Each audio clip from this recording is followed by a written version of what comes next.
Welcome to the one markage daily current affairs for banking and insurance exams.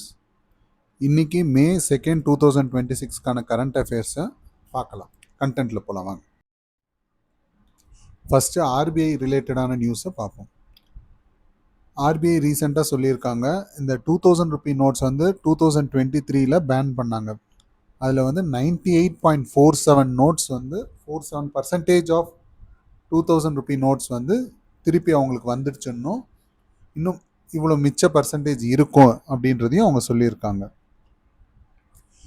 ஆர்பிஐனுடைய deputy கவர்னராக ஸ்ரீ ரோஹித் ஜெயின் அப்படின்றவரை appoint பண்ணியிருக்காங்க.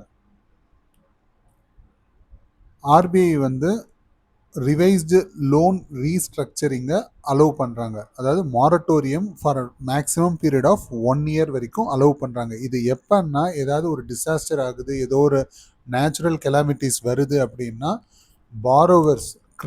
பாரோவர்ஸ்னுடைய credit ஹிஸ்ட்ரியை பாதுகாக்கணும் அப்படின்றதுக்காக ஆர்பிஐயால் கொண்டு வரப்பட்ட ஒரு இனிஷியேட்டிவ். இது எப்போ இம்ப்ளிமெண்ட் ஆகுதுன்னா July 1, 2026. இந்த டேட் ரொம்ப இம்பார்ட்டண்ட்டு. இதெல்லாம் இந்த மாதிரி டேட்லாம் கண்டிப்பாக கேட்கறதுக்கு சான்சஸ் நிறையவே இருக்குது. July 1, 2026 இந்த லோன் ரீஸ்ட்ரக்சரிங், அந்த மாரட்டோரியம் எக்ஸ்டென்ஷன் இதெல்லாம் கொண்டு வரதுக்கான சான்சஸ் இருக்குது. ரீசெண்டாக ஒன் மொபிக்விக் லிமிடெட் அந்த கம்பெனி ஆர்பிஐ கிட்ட என்பிஎஃப்சிக்கான அப்ரூவல் வாங்கியிருக்காங்க. ரீசெண்டாக பார்லிமெண்ட்டில் 4 கமிட்டிஸ் வந்து ஃபார்ம் பண்ணியிருக்காங்க for a duration of 1 year. அது வந்து ஆர்டிகல் 105 and 1118 ஆஃப் கான்ஸ்டியூஷன் பிரகாரம் அதை ஃபார்ம் பண்ணியிருக்காங்க. என்ன கமிட்டின்னா, ஸ்ரீ சஞ்சய் ஜெய்ஸ்வால் தலைமையில் கமிட்டி ஆஃப் எஸ்டிமேட்ஸ் அப்படின்னு ஒரு கமிட்டி ஃபார்ம் பண்ணியிருக்காங்க. ஸ்ரீ கேசி வேணுகோபால் தலைமையில் பப்ளிக் அக்கௌண்ட்ஸ்ன்னு ஒரு கமிட்டி கிரியேட் பண்ணியிருக்காங்க. அதே மாதிரி பைஜெயந்த் பாண்டா அப்படின்ற ஒரு தலைமையில் கமிட்டி ஆன் பப்ளிக் அண்டர்டேக்கிங்ஸ், அதாவது பப்ளிக் செக்டர் அது ரிலேட்டடான விஷயங்களுக்கு இந்த கமிட்டி ஃபார்ம் பண்ணியிருக்காங்க.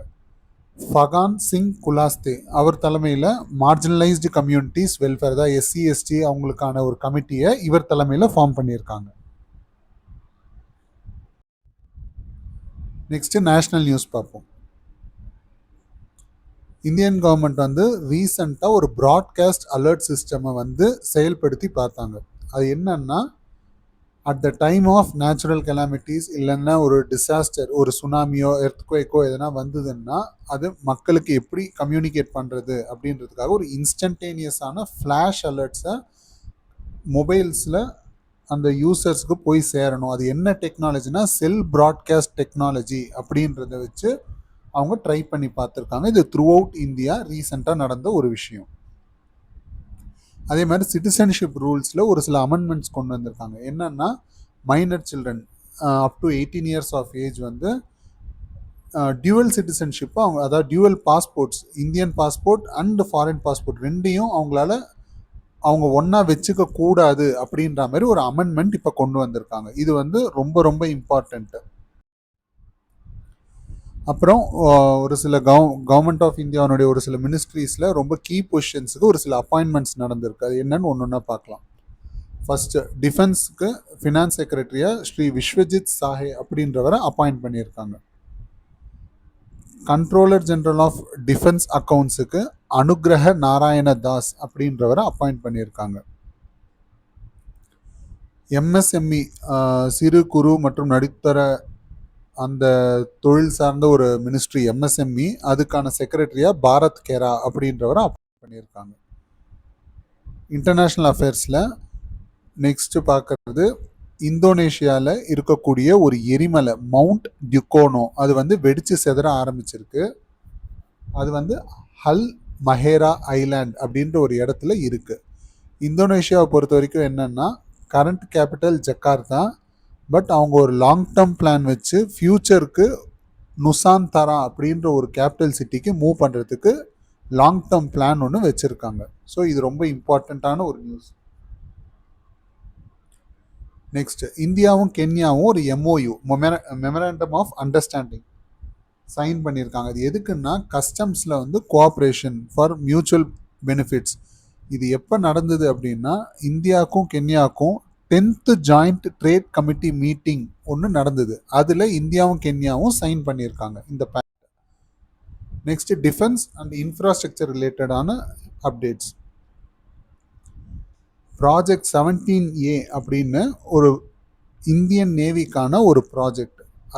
அதில் ஐஎன்எஸ் மகேந்திரகிரி அப்படின்ட்டு ஒரு போர்க்கப்பலை மெசகான் டாக் ஷிப் பில்டர்ஸ் வந்து செய்து கொடுத்துருக்காங்க. இதில் முக்கியமான விஷயம் என்னன்னா, மேக் இன் இந்தியா, அதாவது 75% உள்நாட்டிலே தயாரிக்கப்பட்ட உதிரி பாகங்களை கொண்டு தயாரிக்கப்பட்ட ஒரு போர்க்கப்பல் தான் இந்த ஐஎன்எஸ் மகேந்திரகிரி. இந்தியாவிலே ஃபஸ்ட்டு டைமாக multi lane free flow system, அதாவது எம்எல்எஃப்எஃப் சிஸ்டம், ஃபிசிக்கலாக நம்ம பூத்தில் நின்று டோல் பே பண்ணாமல் டைரெக்டாக போகிறதுக்கு குஜராத்தில் NH48 சொராயாசி டோல் பிளாசாவில் லான்ச் பண்ணுறதுக்கு கவர்மெண்ட் வந்து இனிஷியேட்டிவ் பண்ணிட்டு இருக்காங்க. இது launch of MLFF, multi lane free flow system. இது ரொம்ப இம்பார்ட்டன்ட் இந்த acronym. NCB, narcotics control bureau, operation white strike அப்படின்றத ஒன்று லான்ச் பண்ணியிருக்காங்க. அது எதுக்குன்னா ட்ரக்குனுடைய சர்க்குலேஷனையும் யூசேஜையும் குறைக்கணும் அப்படின்றதுக்காக நார்கோட்டிக்ஸ் கண்ட்ரோல் பியூரோ இதை லான்ச் பண்ணியிருக்காங்க. நெக்ஸ்ட் ஸ்டேட் கவர்மெண்ட்ஸ்னுடைய இனிஷியேட்டிவ்ஸ் பார்க்கலாம். ஃபர்ஸ்ட் நியூஸ், உத்தரப்பிரதேஷ் வந்து இந்தியாவிலே first state to introduce the Jal Arpan initiative. அது என்னன்னா 10 வருஷம் வாரண்டி மாடல் மாதிரி தராங்க, ரூரல் வாட்டர் ஸ்கீம்ஸ். இது எங்கன்னா கிராம் பஞ்சாயத்துனுடைய கண்ட்ரோலுக்கே இது டைரக்டா போகுது. இந்தியாவில் இதுதான் ஃபர்ஸ்ட். டெல்லியில் யூனியன் மினிஸ்டர் மனோகர் லால் கத்தார் அவர் வந்து ஒரு ரிப்போர்ட் வந்து ரிலீஸ் பண்ணியிருக்காரு. என்னன்னா, moving towards effective city government, a framework for million plus cities. இதை யாரால ரிலீஸ் பண்ணப்பட்டிருக்குன்னா union minister Manohar Lal Qatar.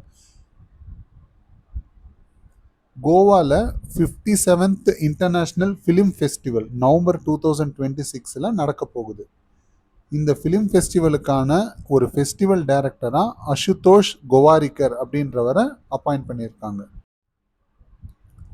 Sports ரிலேட்டடாக பார்க்கணும் அப்படின்னா, இந்தியன் மென்ஸ் பேட்மிண்டன் டீம் வந்து தாமஸ் கப் 2026 செமிஃபைனல்ஸ்க்கு ரீச் ஆயிருக்காங்க. இது ரொம்ப முக்கியமான ஒரு நியூஸ். இன்டெலெக்சுவல் ப்ராப்பர்ட்டிக்கான ஃபீஸ் 3 இயர்ஸ்க்கு வந்து ஸ்போர்ட்ஸ் செக்டாரில் வெய்வர் கொடுத்துருக்காங்க. இன்டெலெக்சுவல் ப்ராப்பர்ட்டின்றது என்னென்னா, ஒரு ட்ரேட்மார்க்கு, லைசன்ஸு, டிசைனு, பேட்டன்ட்டு, இதுக்கெல்லாம் வந்து நம்ம ரிஜிஸ்டர் பண்ணணும். ரிஜிஸ்டர் பண்ணுறதுக்கு ரிஜிஸ்ட்ரேஷன் ஃபீஸ் கட்டணும். இது எதுக்காக வெய்வர் கொடுத்துருக்காங்கன்னா, அந்த ஸ்போர்ட்ஸ் செக்டாரில் அத்லீட்ஸ்னுடைய ஐடியாஸையும் வெல்கம் பண்ணணும், அவங்கள என்கரேஜ் பண்ணணுன்றதுக்காக 3 இயர்ஸுக்கு கவர்மெண்ட் ஆஃப் இந்தியா வந்து அந்த ரிஜிஸ்ட்ரேஷன் ஃபீஸை வெய்வ் பண்ணியிருக்காங்க. நம்ம நேற்றே பார்த்தோம், அந்தமான் நிக்கோபாரில் 5 நேஷ்னல் பார்க்ஸ். இன்னைக்கு அந்த அந்தமானில் இருக்கக்கூடிய மிச்ச நேஷ்னல் பார்க் மேக்ஸிமம் 9 இருக்கும். இப்போ என்னென்னன்றதை பார்ப்போம். Rani Jhansi national park, mount Harriet national park, Campbell bay national park, Galathea bay national park. So மொத்தம் 9 நேஷ்னல் பார்க் அந்தமானில் இருக்கு. நேற்று 5 பார்த்தோம், இன்னைக்கு 4 பார்த்தோம். ஆந்திராவில் மொத்தமே இருக்கிறது 3 நேஷ்னல் பார்க் தான். அது என்னன்னா, Papikonda national park, Rajiv Gandhi national park and Shri Venkateswara national park.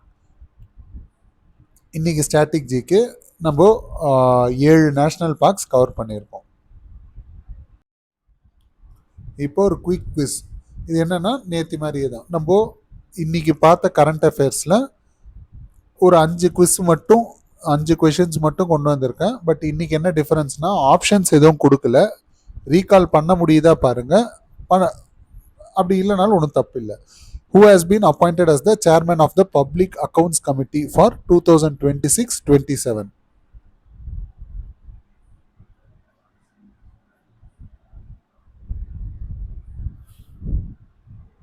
Answer, KC Venugopal.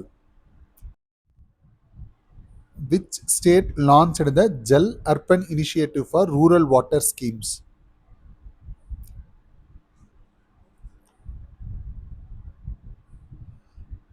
Correct answer, Uttar Pradesh. What is the name of the future capital city of Indonesia?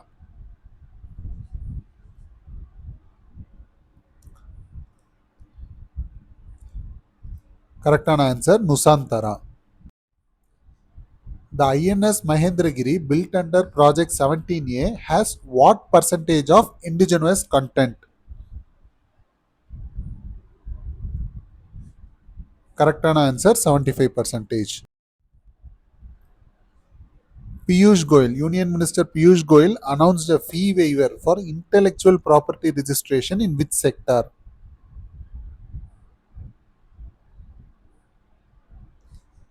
Correct answer, sports sector.